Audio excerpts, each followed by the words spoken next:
Oh, the best laid plans of man, mice and men and all that sort of stuff, and trying to put in a bit of Christmas festive spirit, and I've managed to fail doing that, especially on the startup as well. So that's fantastic. That's awesome. So hopefully everyone will be able to hear me at the moment. I've been experiencing a few audio issues, especially with the last live stream. So hopefully everyone can hear me now. All right, and I shall introduce my partner in crime for this evening, Ryan. Hello, everyone. My name is Brian Lim. I'm your bald Asian guy here from space. I promise you, I did not lose my hand in a rocket engine fire explosion.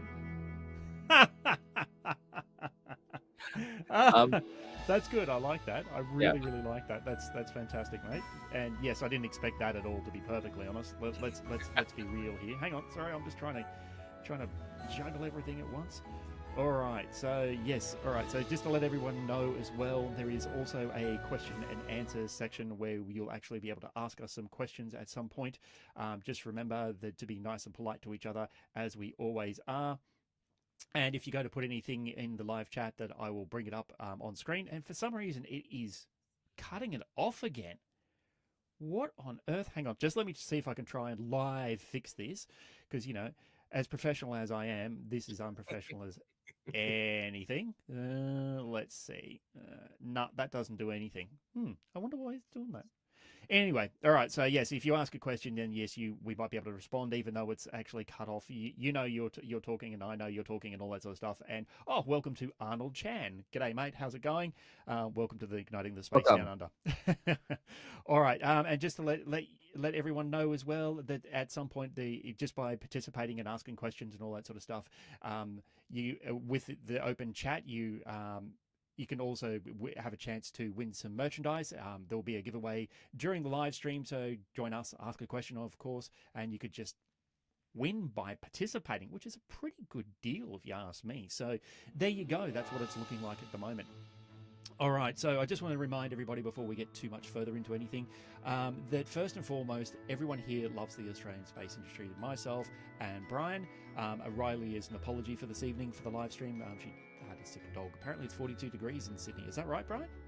That's right. I'm living on ice more than anything else right now. So I think what's the conversion to Fahrenheit for any of our American friends? Oh, I have no idea. I don't have anything handy for the conversion of it for that. I think it's over 110, I think, from memory, because I remember being 42 degrees in Brisbane a few years ago, and did the quick conversion then. 107.8, 110. 108. Right. All right, and of course, our favourite person, as always, is Jim. Jim Cleland is here as well. So welcome, mate. Thanks again for joining us, as you always do. We'll just put that up here. Yes, good morning, folks. Jim is here. Sounds good this morning. Apparently, my audio is nice and loud. Oh, finally, after an entire year of battling my audio, it's finally coming out clear. So thanks, Jim. Thanks for letting me know. That's fantastic news. All right, we're going to jump right into it, and we're going to get straight into what's happening around the Australian space industry.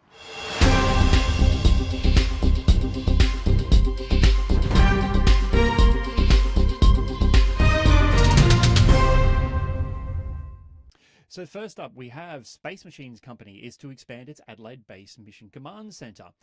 It will expand its Adelaide-based Mission Command Centre through to 10 new engineering and support staff, announced by Minister Nick Champion during his visit to India. The expansion will grow the company's footprint as a collaboration between South Australia and India expands.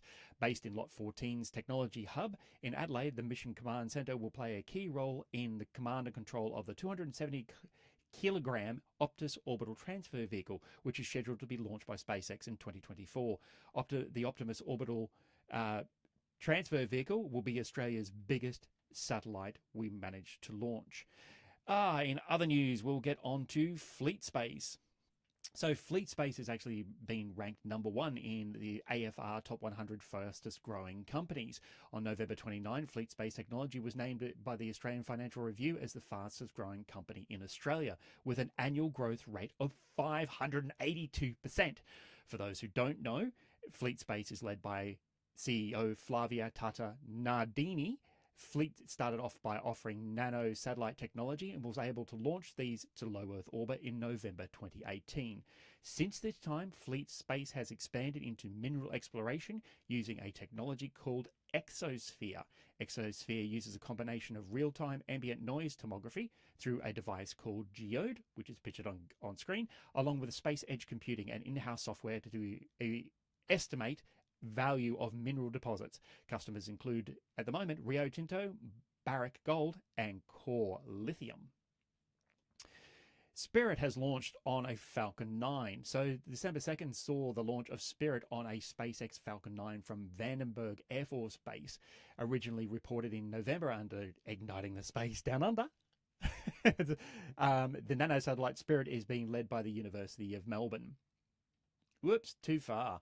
All right, Spirit was also a test bed for Newman Space's metal-based propulsion technology. Using only solar power, the propulsion system converts a metallic rod into plasma, which is then ejected at high speed to create thrust for the satellite. Moving on, Gilmour Space Technologies announces a 2024 launch. Gilmour Space Technologies announced a 2024 launch of their Ares rocket via X, which was formerly known as Twitter, sharing some behind-the-scenes images of the test flight 1 pictured on screen. They will also posted an update, and the update we were all expecting. The first orbital launch and test will be made in 2024. Gilmour Space Technologies will be launching from the Bowen Orbital Spaceport, based in northern Queensland. All right, and moving on. Our moon rover has been named. The Australian Space Agency, in partnership with NASA, is working with Australia's space industry to design and build an Aussie-made rover that will go to the moon. Roo-ver is the name of our history-making rover. The Australian public chose the name after a competition that saw more than 8,000 entries. The chosen name was entered by Swea from New South Wales, who said, "Our lunar rover deserves to be named after something iconically Australian, reflecting Aussie spirit as we launch into this new endeavour. A kangaroo is part of the Australian coat of arms, and it's time for Australian science to take up the next leap all the way up into space.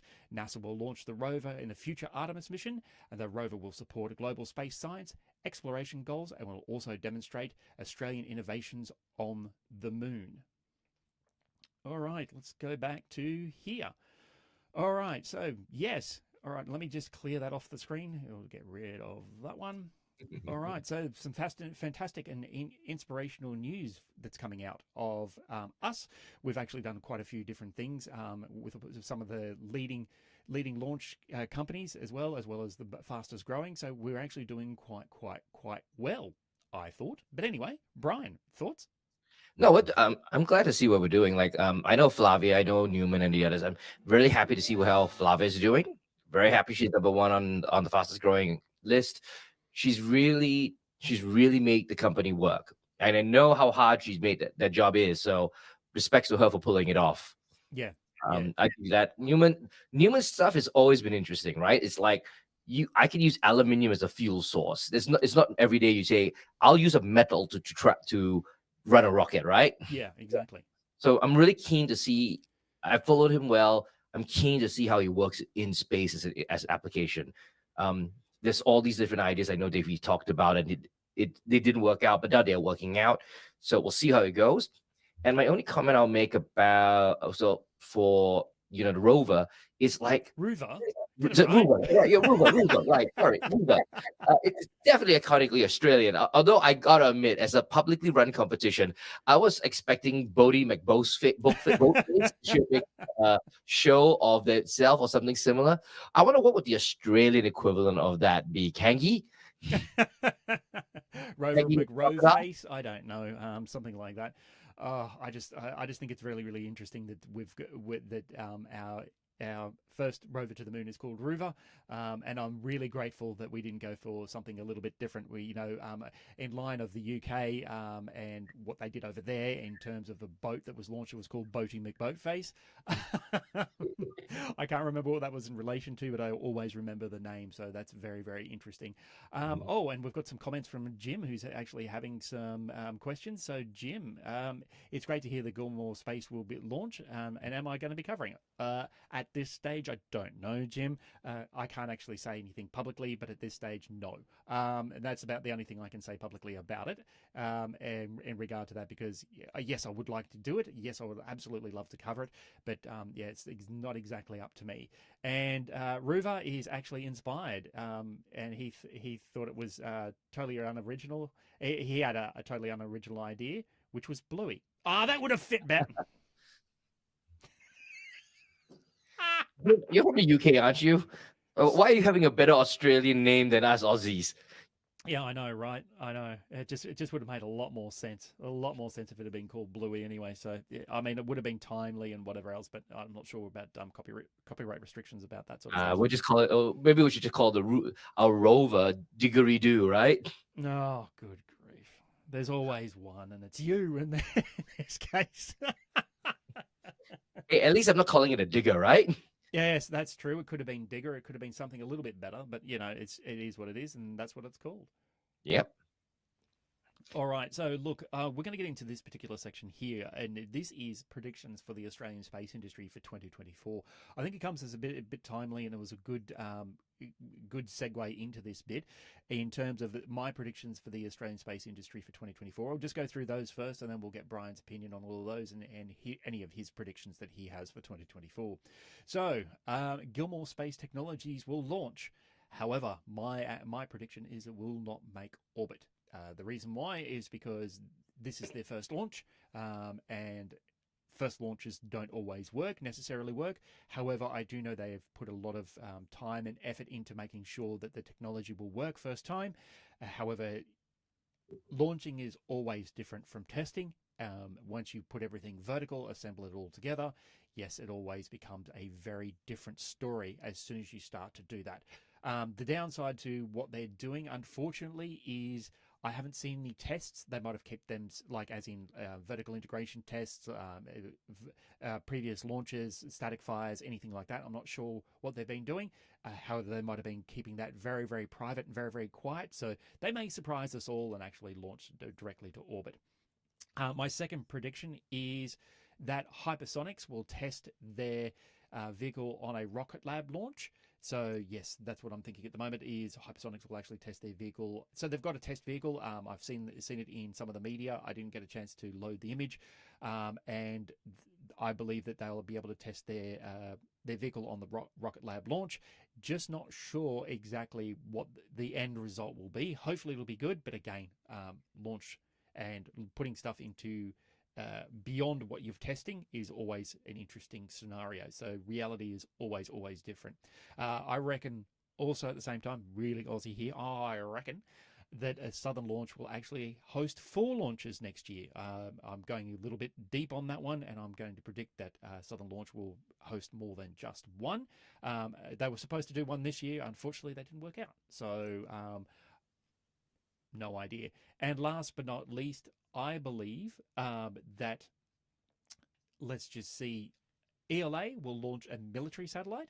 Just given the last igniting the space down under, I believe, and the employment of the former Apple executives who's working in education, who's a military person, I believe that they'll be able to line up a military satellite, and I also believe that they will get in 2 commercial launches just for next year. A little bit not as ambitious as Southern launch, and a little bit lower. So I'm hoping that will happen. And last but not least, the final cab off the rank, regard to Newman Space, I reckon Newman Space will launch its next engine to orbit. I reckon that will happen. Brian, thoughts on any of those? Okay, so going for a sequence, what was the first thing you mentioned? First thing I mentioned, I got to go all the way back now. So Gilmour Space will launch Yeah, and Gilmour not Space. make it to Gilmour Space will launch and not make it to orbit. Yeah, so What say you, sir? Well, 90% of the odds that the first rocket blows up, even Rocket Labs didn't survive that. So, so if I was a betting man, I'm betting for a fireworks display. Yeah. Um, I, I think I would say that, okay, I think you're right. It will go to orbit. I think it will launch, and within the first 7 minutes, you will see a fireworks display. Yeah. I'm not being cruel. I'm just saying that that's where the odds are. Um, and I want to be proven wrong. Now, I will take a very ESP style bet. And I will say that the rocket, when it goes up, the primary error, I suspect, will be in its guidance control, and it will start tilting. Wow, you're going to be that specific. Wow, excellent, good work. I like it. I like it. Good thumbs up for specificity. Yeah, I almost couldn't get it out. Yeah, if that comes true, Yep.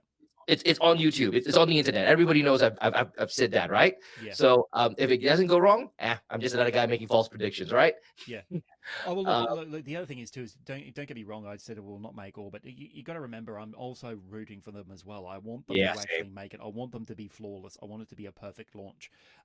However, what I've seen in terms of the startups in the United States, they're trying to launch the images of the rocket that actually went up and then shuffled off the pad, all that sort of stuff, really comes back to mind. The last time Gilmour tried to launch anything, the rocket split apart and the top of it shot off, and the base of it still remained, which was unfortunate. But again, there was no massive explosion; it was just a loud thump.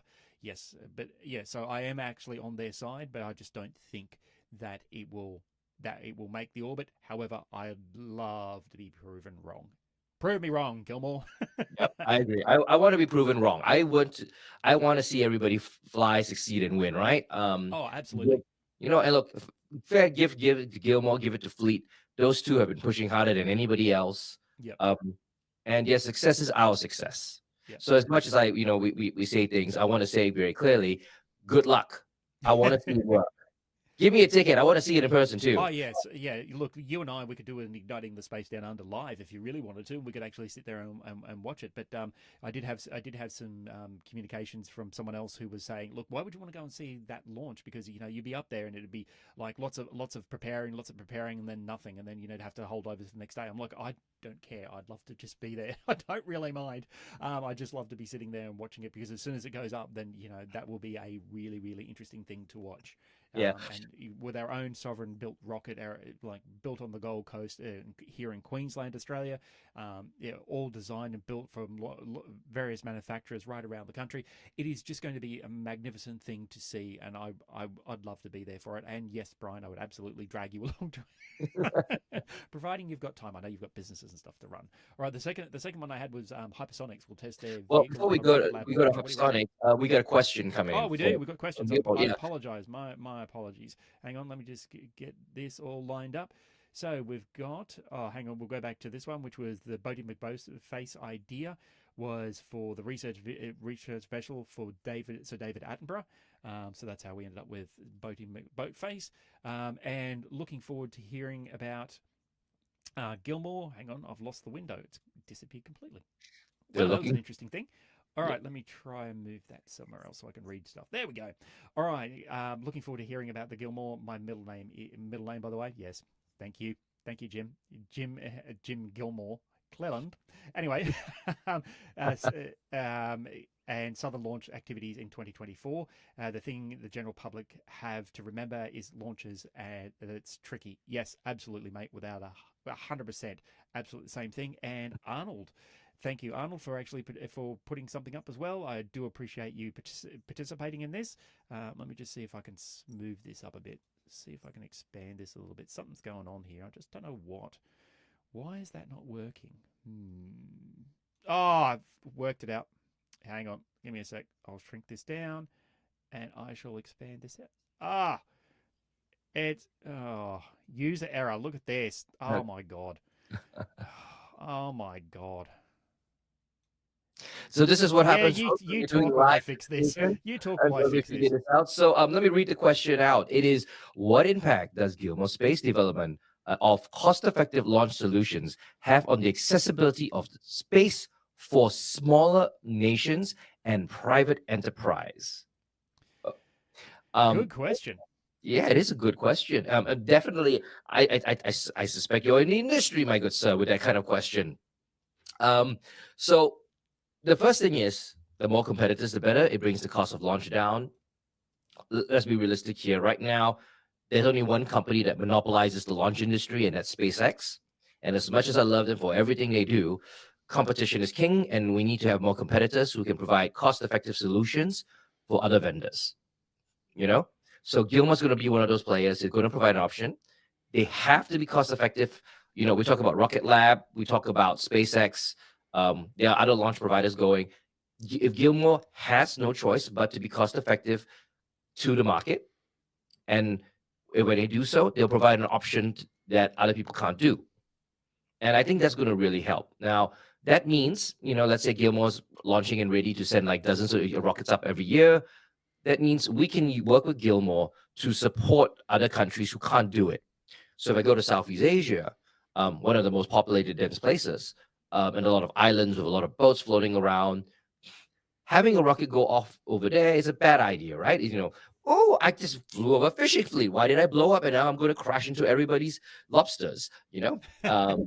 So having the ability to say, listen, we have a safe launch position nearby, work with us as a country, you know, build better relations. I think that's going to be great. So I think it's a really going to be a good thing for smaller nations. As for private enterprise, man, I'm building stuff to go up. So every option on the table counts. Everything, right? Especially like, so even if I had $1 billion tomorrow and I say I want SpaceX to launch something, it will take a year, if not longer, to just put it on the rocket. And this is not the fault. This is like, I have to build my satellite, build a test program to validate the testing, and then SpaceX will take it. So the same goes for all these other launch providers. So having a launch provider, say, sitting in Australia, and then I go, hey, I want to do the testing, and it turns out that the test facility is right next door to them, or like I'm just down the road, you know, or in this particular case, I'm a flight away that takes like an hour. That's really easy, because if anything goes wrong in integration, my team can easily get there, and in less than a day, it can be resolved. You know, I can't do that any other way. If SpaceX goes, we have a problem, you need to come down and have a look, and I'll be like, oh crap, for many, many reasons, right? Especially the US doesn't like foreigners looking at their rockets as you know, for the various legal reasons. So I think it's going to really help the industry out to have so many players. And so what about you, sir? What do you think is going to be the case here? Yeah. So Arnold, yes, please. We welcome your opinions as well, and we can read them out and put them up on screen. So please do that as well. And while you're doing that, Arnold, while you're answering the question, we'll continue on with the live stream, which is the other one I had was Hypersonics will test their vehicle on a Rocket Lab launch. That was the other one. Any thoughts about that one? The last things are Hypersonics will test their vehicle. Southern Launch will host 4 launches, and ELA will launch a military satellite and 2 commercials. And Human Space will go for their additional engine. What do you think, sir? I'm keen to see what Hypersonic has. Hypersonic has publicly announced they have contracts with U.S. government, so there's no secret there. So they're one of the few people in the hypersonic plane arena. So I hope they have something amazing pop up. I really, really want to see what they have up their sleeve, right? I remember speaking with their CTO, brilliant guy. I think they're going to make it. I actually think of all the hypersonic companies I've seen, I think Hypersonics actually probably is the leader and has a shot of actually taking first place. Yeah, absolutely agree with that one. In case anybody is wondering, yes, there is a video. I did manage to interview them, Michael Smart and Michael. I can't remember the other. Michael Smart and I can't remember the other guy's name. David. Anyway, there is an interview there, and it's on my channel. So if you want to go around and have a look, it is the most popular one, just simply because I was getting a lot of interest from various countries in regard to hypersonics and what was actually being developed. And it's good to know that that the hypersonics was actually at the forefront of everyone's mind and my channel for quite a little bit of time there. What about Southern Launch hosting 4 launches? Now we're getting to the launch section. What do you reckon? Man, I'm happy to see them launching. Um, if you look at the map of where they are, they're like really in the middle of nowhere. So the more launches they have, the better. And the middle of nowhere thing actually is good because, aside from the launch safety, all those communities out there, if you look at the data, they have very little industry. So for them, this is a big change in their own area for opportunity. So all the power to them. I think it's going to be great to see them launch. I think I'll take a stab in the dark. I think they'll squeeze a fifth in, at some point. But right now, 4 is a really good number to start with. Yeah, absolutely, absolutely. And I agree. They have actually been waiting on a lot of different things. I know the VSO1 and the VSO2, which was from Thai Space, which is now called something else, a Taiwanese rocket company. That actually leans into what and what you were saying about to Arnold in response to Arnold was that Australia. So Thai Space. Or AT Space, I think they were called, were coming to Australia, and they're coming to Australia simply because it doesn't look great to be launching rockets right next to their very aware neighbor. It doesn't look great for their neighbors that all of a sudden they decided to send up a whole bunch of other rockets. So that's why the Southern Launch AT Space is coming here, and that's why they'll be launching from this particular country, just because it's a little bit easier and quicker to do. All right, so there's been a response from Arnold, so he's been well and truly into the chat. So I'm looking forward to these responses. Let's have a look. And he's basically said, thanks very much for the insights on that. Totally agree that. Hang on, it doesn't seem to be working. Hang on. I'll read it out. Totally agree with that. Gilmour Space is significantly impacting Australia's position in the global space industry through several vital innovations and collaborations. Yes, absolutely. By reducing the cost and complexity of launches and opens us up to space access and to a broader range of players. Agree.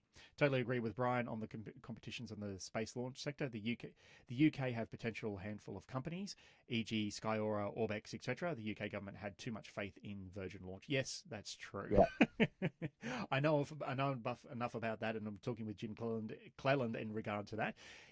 We've been back and forth on X, formerly known as Twitter, and we were talking about there was a little bit too much faith on that Virgin Orbit launch, which eventually, because it didn't work, they went south. Anyway, that's beside the point. No, then I haven't moved south and going towards the equator or anything like that. I mean south as in they've gone broke. I just realized what I was saying. Oh, they're not coming down under, mate. I wish they were here.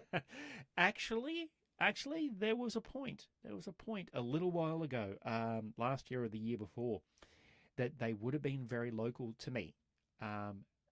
In Toowoomba. Toowoomba is a regional city in Queensland, about an hour and a half's drive away from Brisbane City. There was talk of them going out that way, and that was the initial.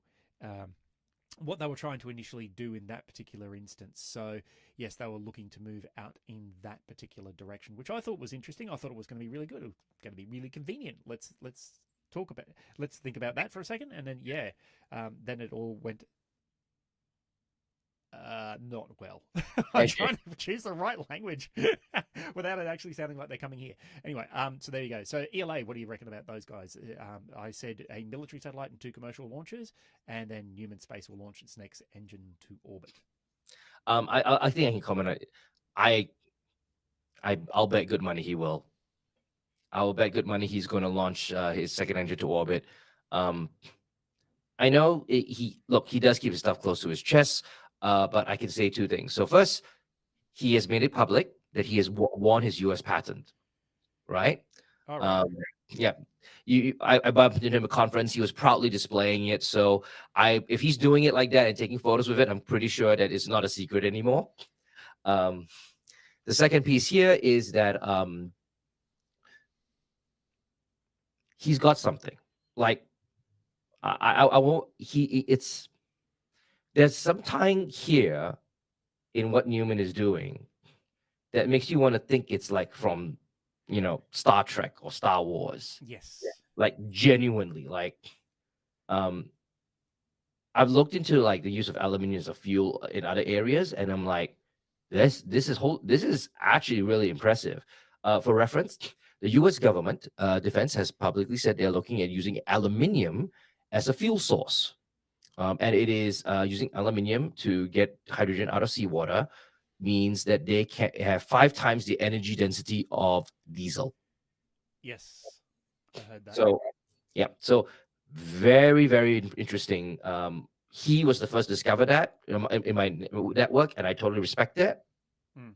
So, if he's really found an energy source, a way of powering a spacecraft 5 times more effective than whatever we had before, that's a big deal.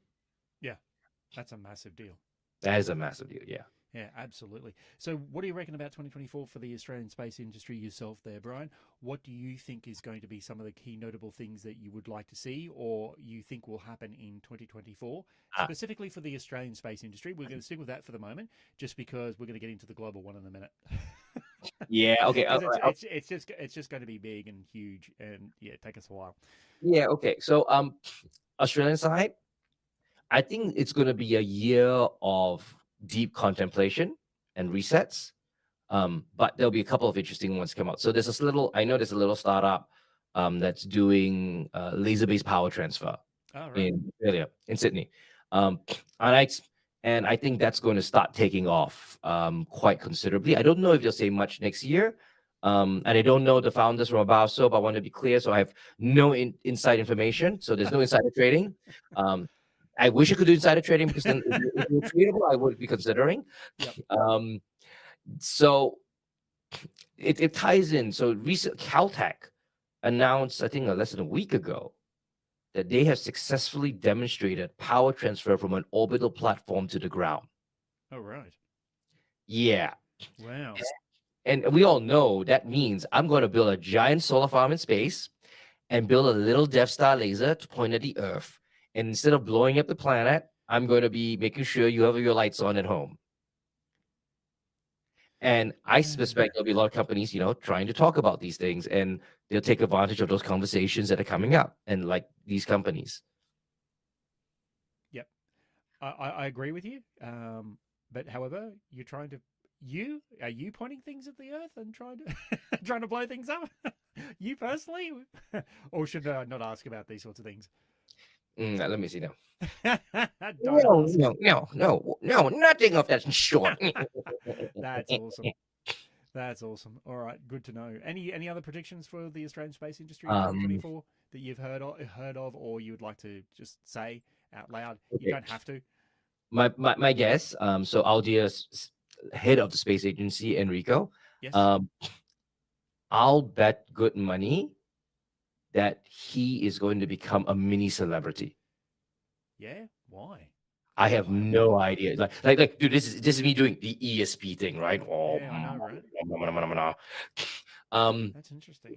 No, so the conversation is, he's been really, really active in the last 12 months to try and promote the space industry. Yeah, that's true. And you can see it slowly paying off in terms of interest and profile. There's only so much you can do, right? But he's doing a good job considering what he's doing.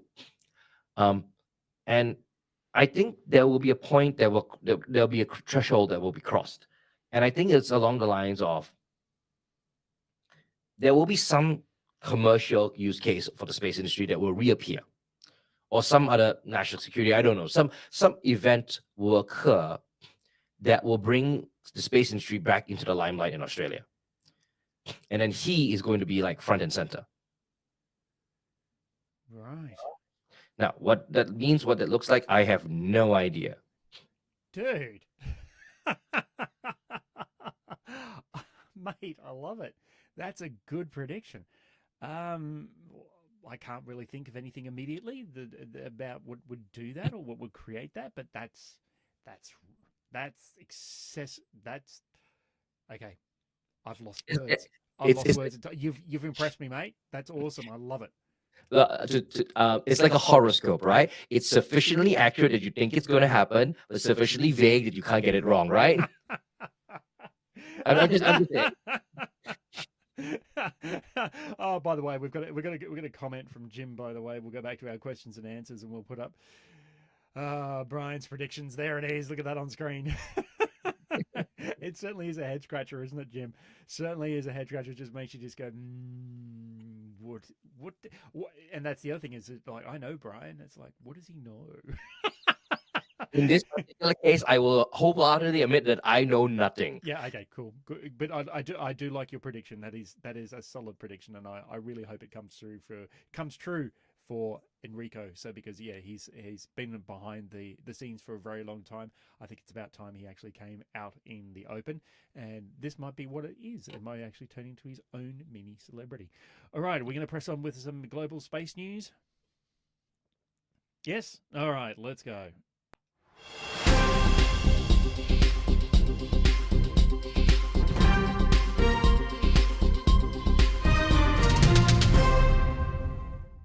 All right, in global space news, we've got NASA's Inflatable Heat Shield passes its technical review.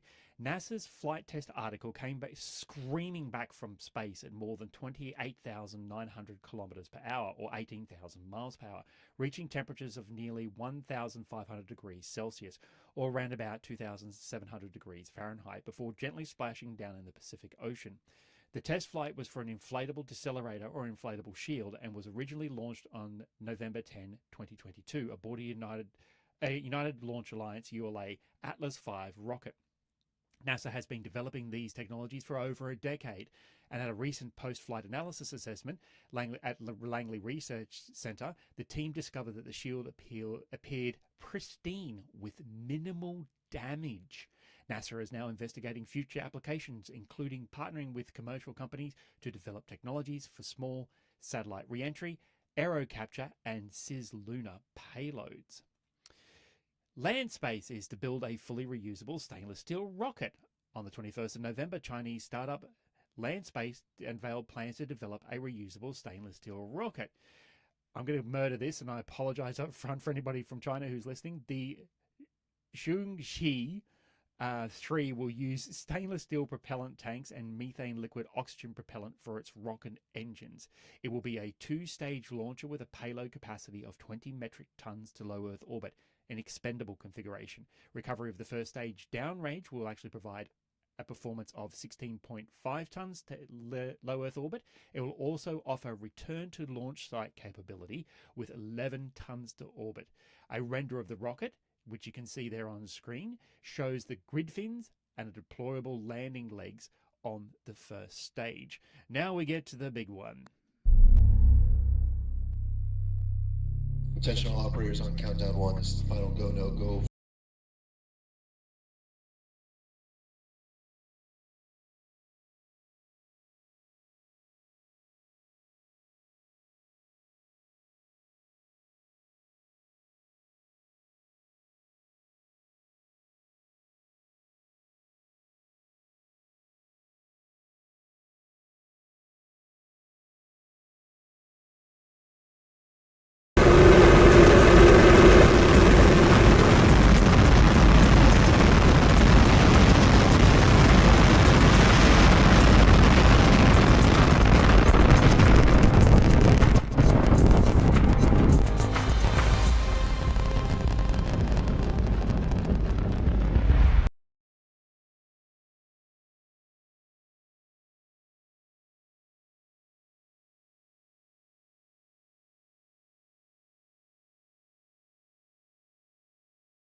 Okay, so that was the Starship's integrated test flight 2. On the same night as the last igniting the space down under in November, SpaceX conducted the second inaugural test flight of the Starship and Super Heavy booster, which turned out to be a very successful failure. Post-launch, Elon on X showed 4 remaining Starships, which you can see there on screen, and now tagged as version 1, either nearing completion or completed. He also teased that both Starship and the Super Heavy booster will grow by around 10 to 20% in later versions. So that's huge. That's huge. That's just massive. That was, I don't know if you managed to catch that live, Brian, after we did our live stream, but yeah, I did. And it was, I was awake for It's a a very, sight very to long behold. time. Sorry? It's a sight to behold. Let's not sugarcoat this. It's he's literally creating history one day at a time. Yeah. It's not just the fact that it's a massively awesome rocket and we can argue the tech, we can discuss the tech to death, but it's history one step at a time. You know, you will always remember Steve Jobs for making the iPhone. Yeah. But 100 to 200 years from now, he won't be remembered. No. But for Elon Musk, there's an argument to be made that come 200, 300 years later, he will be seen like the Wright brothers. You know, we'll never forget the Wright brothers for inventing flight. Will we ever forget Elon for the fact that he actually made the first reusable spacecraft in that sense? So reusable rocket? No, we'll never, ever forget. He'll go down in the pages of history as, yeah, a fully reusable rocket made out of one of the stupidest materials to actually, use.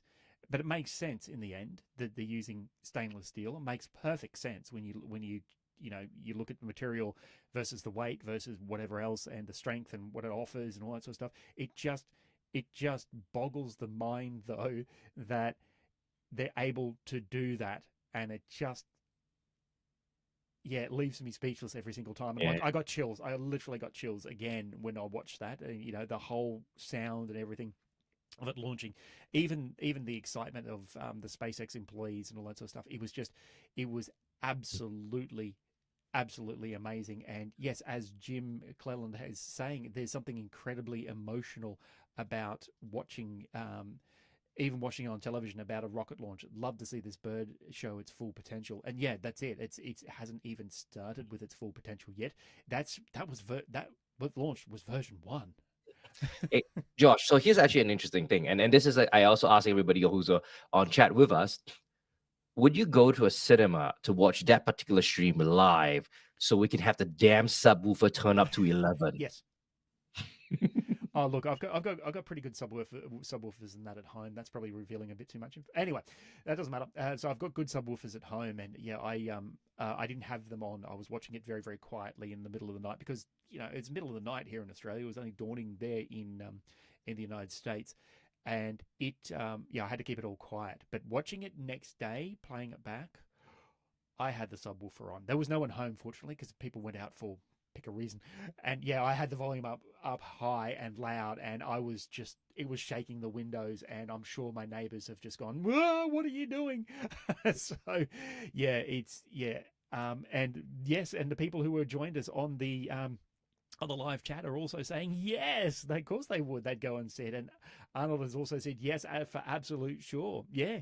I think the verdict is in that absolutely 100% go and see it in a movie cinema, that take advantage of those full subwoofers. Can you imagine what that would be like? I can't. Well, I can. I can start. Imagine if we could convince the IMAX folks to do this with us. No. Oh, that's an idea and a half. I'm too dangerous. I have too many ideas. I love it.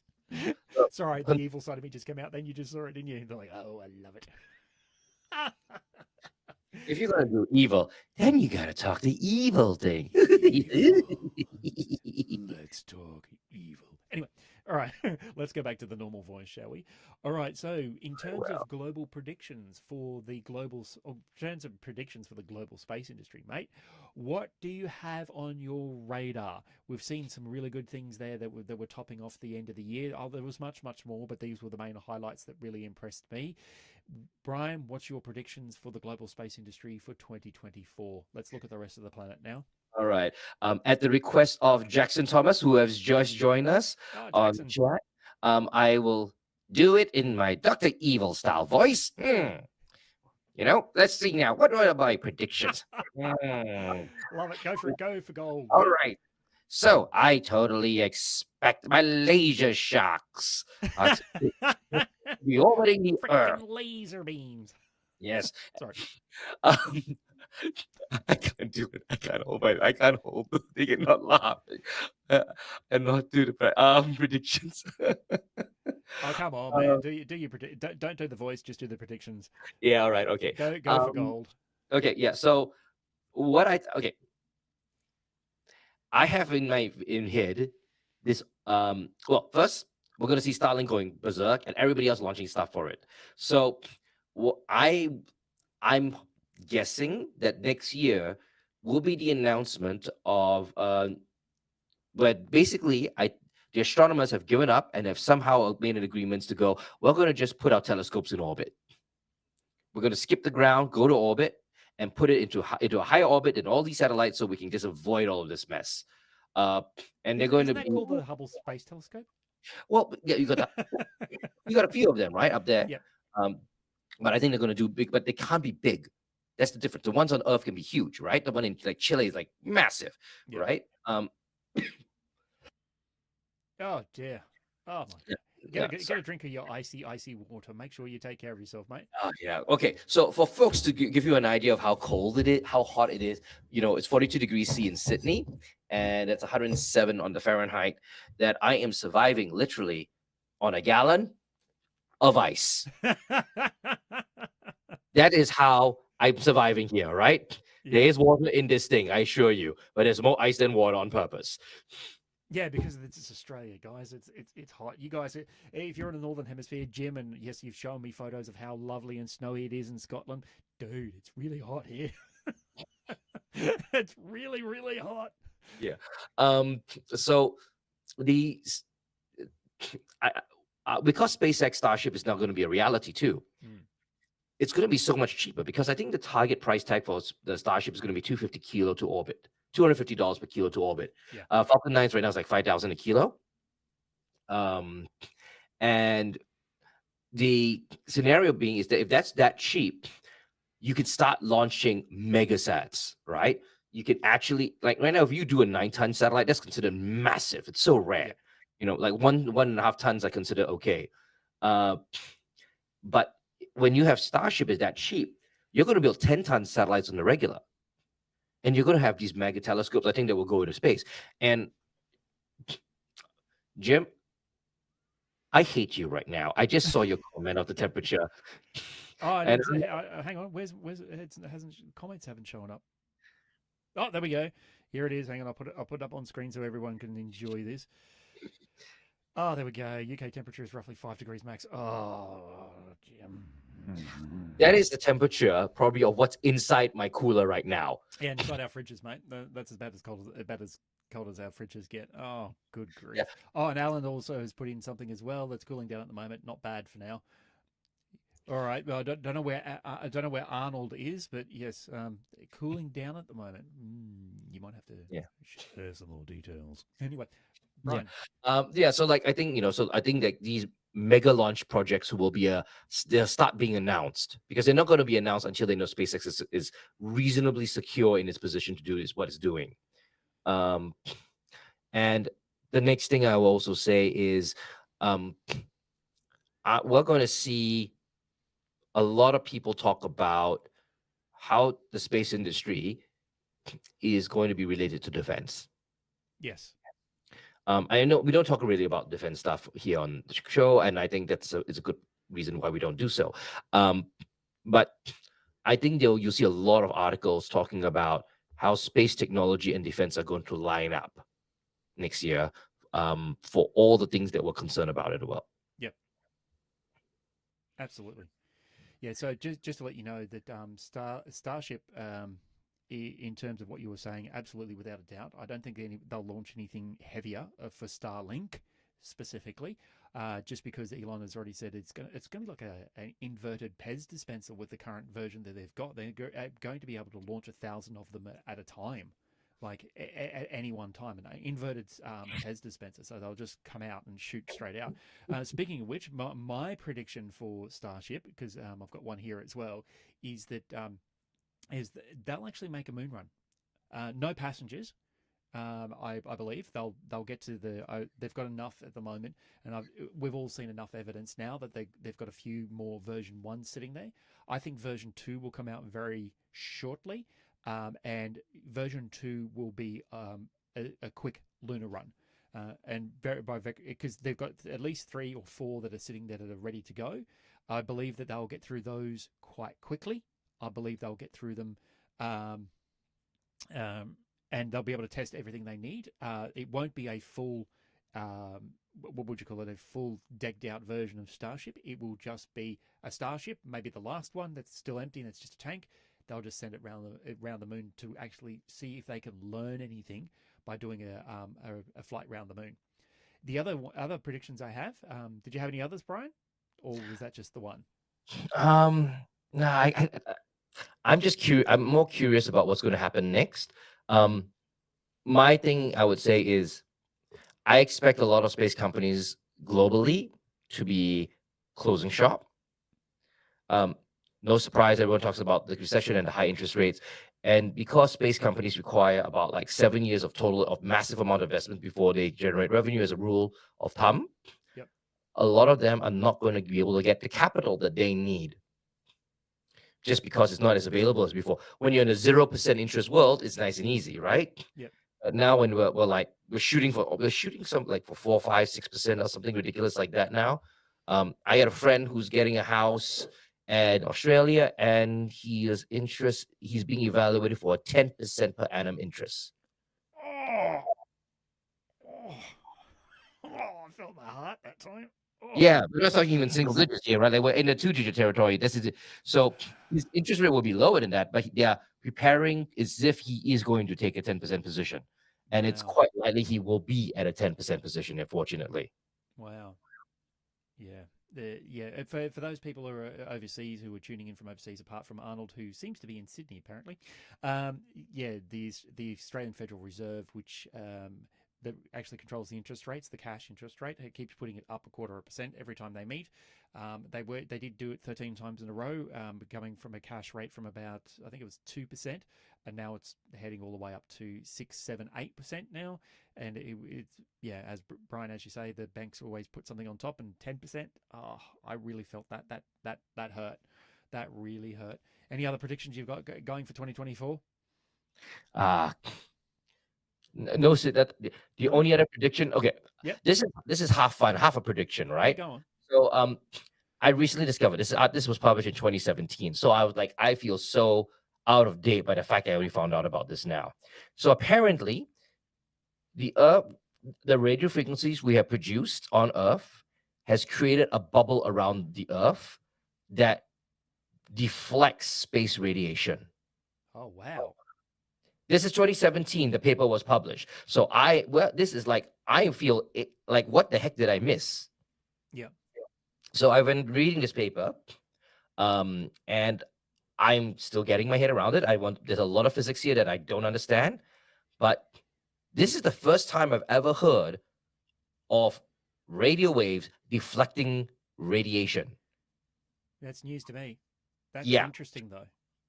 So somebody out there looked at it and probably has thought the exact same thing as me, that this is a freaking force shield. Oh, I never even thought of that. Oh, wow. Think about it, like, what a great idea. Is basically concentrated radiation. Yeah. And if you can use an RF field to disperse it, you actually have the first gen of a force shield. That's the big. I could see it. My eyes are like exploding, and whenever it's like, dude, I How do want you it. have these ideas? Seriously, I'm getting a headache. How do you have these ideas? There's nothing left up here. What a great outcome though if that is actually proves to be true. Yeah. So I will say this outright. Like I want to read it. I want to understand it. If I ever demonstrate a ground based version which can actually deflect some level of radiation, holy, ma- Yeah, you that know, makes it a very different conversation when we're talking about the space travel. Yeah, space travel because the I read a similar article, not article to that. Sorry, I read an article which was saying about the detrimental effects of interstellar in terms of once we move outside our own Van Allen belt. I think it's Van Allen. Yeah, Van Allen belt, the yeah, radiation belt around the Earth. That even to lunar, yes, we're still in the radiation belt of the Earth. However, we're still impacted. It's less, but it extends all the way out to the moon, but it's less. So, which makes it Mars more impossible because it's outside the influence of that magnetosphere, which is going to be really, really interesting. All right, we've got some questions coming in, so we might take a quick sideways step for a second. And it's still a long way to go for Australia. Yes, Arnold, I absolutely agree. Hang on, I'm agreed. just scrolling back through. Here's this one from Arnold as well. How is the cybersecurity framework from the NIST relevant for safeguarding and enhancing the resilience of satellite communications and space assets within Australia? Ooh, dude, I'm liking the questions, mate. Brian, do you have a response? I, Because I like that's the caught me question. off guard, honestly. Um, that's a really good question. That's really specific, and I have to say that I cannot make a comment on it because I don't know enough of the NIST to actually be relevant. Uh, but what I can say as a general rule of thumb, um, right now, a satellite is basically a computer or drone you're controlling remotely, and the same security requirements apply. Yep. There will be some new requirements, certainly, because it is a spacecraft. So your physical security is a little different from most other things. Um, it's going to be interesting, right? Yep. But this is not unknown territory. I think the bigger question is, I'll honestly say I'm more concerned about what quantum technology will do to satellite cybersecurity as a whole than I am worried about the NIST and its relevance to communication for assets for satellites, because I think my best guess it does a decent job and somebody had to look at it at least. But quantum computers will just wipe the floor with everything. Yeah. Correct. Correct. Yeah, because quantum is Google has done quite a bit of work with quantum and quantum security at the moment. So that's going to make it. Yeah, that's going to be basically a quantum leap. Oh God. Ah. I'm sorry. I'm so sorry. Do I look different in the mirror now? Sorry? Do I look different in the mirror? Yeah. No, you look fine, mate. Yeah, look, the other thing with that Arnold was saying as well is that additionally there are so many unique challenges for Australia as Australia encounters adopting these in the space industry. Absolutely agree, Arnold, that that's happening. And the other comment was from Jim, who's saying that yes, it's probably a good idea for Starship to do an uncrewed Apollo 8 style.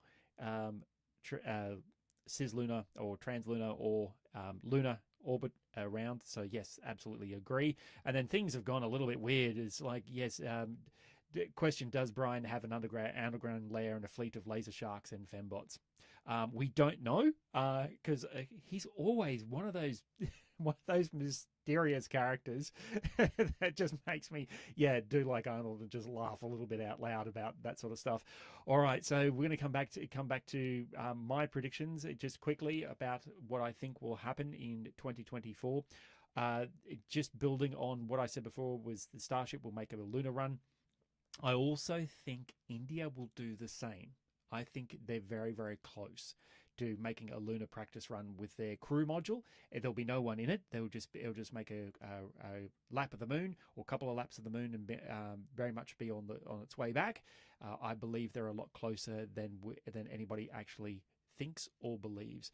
The last one I've got as well is China will actually make a crewed lunar run as well. I believe that they will do that just because everything has been bending that way. I believe it won't. I'm going to put my ESP on and stare into my crystal microphone. Stare into my crystal ball, and I think that they will make a lunar run. It will be crude. I think they will go around. They'll come back. It'll be quite successful. I believe that they might have a few problems on the way back in. However, that hasn't stopped them from doing things before, because they've built their own space station this year. It's fully teased out. It's in orbit. It's a second space station. Russia will be joining them for that. All that sort of stuff. It is. I honestly believe China will make a surprise announcement, and it will go. They'll say we'll do this in November or December in 2024, and then they'll pull it off, and it'll be almost flawless, almost completely flawless. All right, coming back to the questions, questions and answers. So we've got some more here. Oh boy, quantum leap reference. Yeah, sorry, Jim. You and I are of that age that we actually know what that is. And I think because Brian laughed, so did he. So we'll just point that out as well. Sorry, Brian. God, you didn't realize I actually made the joke. Yeah, I know you did. You did make the joke. You did make the joke. Oh dear. Oh, we're all sad bunch of nerds here, aren't we? Meanwhile, poor Jackson's probably just going, "What are they talking about?" Hang on, just let me Google it. The other one here is Arnold has made another comment. NASA and the Japanese or Japan Aerospace Exploration Agency, or JAXA, are planning to launch the world's first wooden satellite into space in the bid to make space flight more sustainable. Yes, absolutely. Good point. They are going to be doing that. I read about that. I just wasn't sure on when the launch will be. So yes, thank you, Arnold, for participating with your prediction for 2024. All right. So yes, that actually brings us to the conclusion of what we've been doing. And thank you very much for joining us on Igniting the Space Down Under.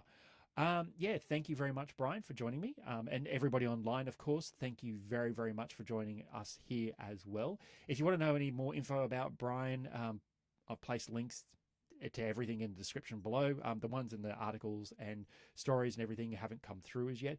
I just wanted to say, please remember to have a very Merry Christmas and a safe and very happy New Year. Brian and I and Riley, who couldn't be here as well, we are looking forward to you guys tuning in again in 2024, as we can't wait to bring you all of what's happening in the Australian and global space industries. So thank you very much, Brian, for participating in Igniting the Space Down Under this year, mate. I do appreciate it. Without you, we wouldn't have had so many bad dad jokes. And thank you, Jim and Arnold and Jackson and everyone, for showing up.